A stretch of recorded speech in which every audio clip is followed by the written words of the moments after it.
Well, ladies and gentlemen, it's a Sunday. You know what? There's so much news going on in South Africa at the moment that I could virtually make videos every day of the week and still not cover everything that's going on and really give you my views or my thoughts on the state of the nation. But before we do get on to the video, can I yet again remind you, if you haven't already, please subscribe to the channel. And if you'd really like to support the work that I do here, you're welcome to buy me a coffee. Been a long weekend already, so I'd really appreciate that coffee. The link is in the description box below, so let's just get on to it. Well, for those of you who don't recall, don't know why you wouldn't, Friday was Human Rights Day. Yep, Human Rights Day. And in typical fashion, we celebrated Human Rights Day in the usual retarded manner. Okay, so the Deputy President went on stage and said that South Africa would not disregard its own internal policies due to external pressure. This was a direct reference through to the pressure that the ANC is getting from Donald Trump. We know that to be the case because Paul Mashatile, the Deputy President, said that he was basically addressing Donald Trump's aid freeze. Now, there's some very curious things that he said. He basically reaffirmed the commitment to the expropriation of land without compensation. And he said, well, you see, many of the speakers that had come there to speak at the event were landless. They wanted land ownership and land redistribution. And he said that as South Africa was a sovereign state, it would not disregard these activities in order to rectify the historical injustices of the past, and it wouldn't do that due to external pressure. He then went on to directly reference the Americans' cutting of the aid budgets, and he said that the programs would continue, and I quote, whether the Americans like it or not. What makes you assume that the Americans cut the aid budget for nothing more than spite, and that is not the case. You see, Mr. Mashatile, you should be more careful when you address a crowd, because the crowd may get the impression from the words that you've used that the Americans are deliberately doing this to be vindictive. They are not. They weren't just your budget that got cut. They cut budgets around the world. And we've covered that numerous times. But anyway, let us not forget that the MPA has recently reopened its case against Paul Mashatile. This is obviously Paul Mashatile, who's wanted for some criminal investigations. That's all I'm going to say. In any case, one starts the question, why has he not stepped aside? Oh yeah, because the ANC tried to pressurize the MPA to drop the case so that Paul Mashatile wasn't fired from his position. And now the MPA have reopened that case, and the ANC members that have tried to stop the case from happening have been told to footsake. Now, the ANC did end off the whole Human Rights Day thing by saying that it's got an unwavering commitment to human rights, transformation, and nation building, ensuring that all people, regardless of race, gender, and background, enjoy the freedoms and opportunities guaranteed by a hard-won democracy. That's unless you're white or Afrikaans, because then you're the devil. We all know that already to be the case. But anyway, why was this entire commemoration important? Apart from the fact that Julius Malema was on stage, yet again, blaming everything on the whites and singing Kill the Boer. GJ. Anyway, the reason why it's important is because on Friday, something really important happened, and that was at Fort Jackson, a load of land grabs started to occur. Now, for those of you who know the type of land grabs that were occurring, they were reminiscent of Zimbabwe's land grabs, and it was very interesting to see. Because for those of you who don't know what happened in Zimbabwe, well, Zimbabwe's, let's call them the Veterans Army, claimed to have got bored of the slow pace of redistribution and basically took it upon themselves to expropriate without compensation certain farms. In other words, they wanted what other people's had and they went and they stole it. Now, why this was interesting is because in Fort Jackson, a specific land invasion occurred on a farm. It was over 1,000 hectares of farmland. And the idea, apparently, is that this farmland would, according to the land invaders, would be divided into 15,000 illegal stands of 300 square meters each. Now, the land invaders were obviously going to supposedly sell these plots for 50,000 rand each, amounting to 75 million rand.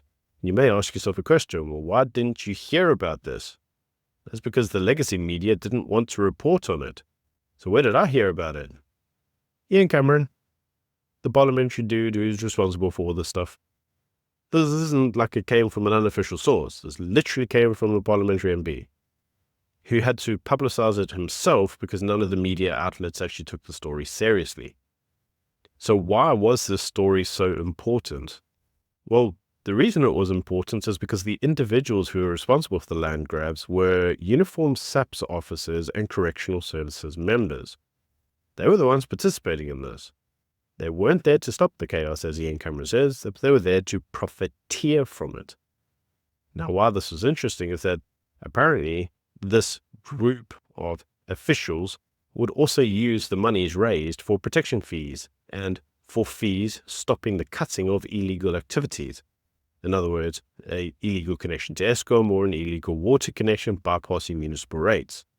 And obviously those protection fees would amount to R1,000 a month, which would mean that you got a good few million more that these individuals would be profiteering off this illegal land grab. Now, why this was important is that 2 court orders were provided which basically prohibited the land invasion, but they were ignored. And the reason they were ignored is because the individuals who were attempting to profiteer from it were police. And they didn't care.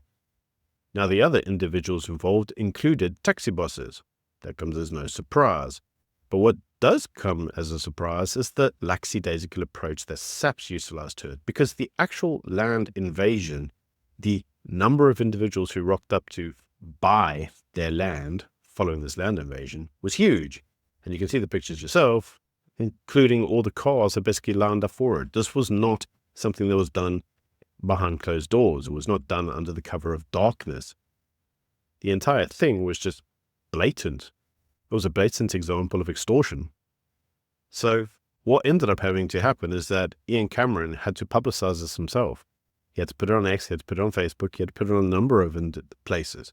And in the end, SAPS actually had to go there themselves, other SAPS, and basically chase away the land invaders, and then provide feedback to Ian Cameron that said, well, we'll investigate it. And to that response, Ian said, well, here's the number plates, you can go see them yourselves. Here's the pictures of the law enforcement officers standing on the grounds.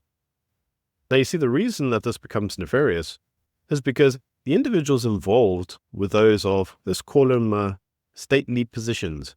In other words, they were people of authority. If you were handing over 50 grand to, say, a police member or a correctional services member, there's almost an implied agency. Every company knows this. It's the law of agency. If I do something as a representative of the company, individuals have the right to assume that I'm acting on behalf of the company. The law of agency means you have to be very careful about what your employees do on your behalf.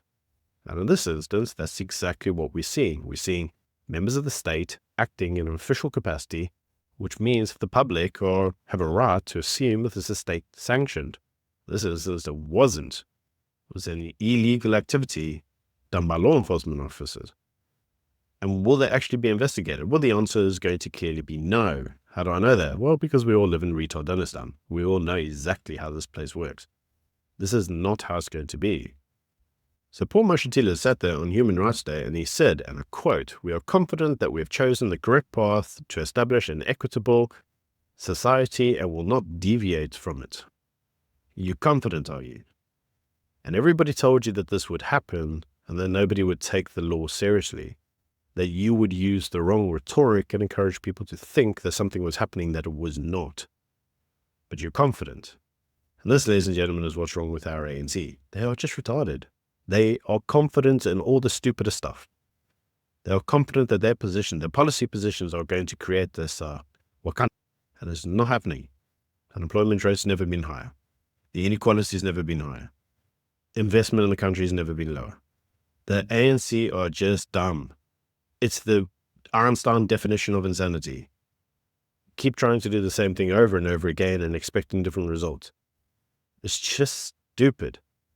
This all comes with Paul Mashatile ending his entire address saying that, with the withdrawal of the PEPRA funding and the USAID funding, don't worry, our AIDS programs will continue unaffected. We will make alternative plans. We are not worried by the Americans. 2 days later, cancellation letters of research grants all come through and they're all cancelled. There's a number of individuals that have now lost their jobs, and obviously research going into valuable, important activities that are 2 diseases that highly affect South Africa cut, HIV and TB. Confident are we? Yeah. This is the ANC for you, ladies and gentlemen. Anyway, that's just my views. Until next time, bye.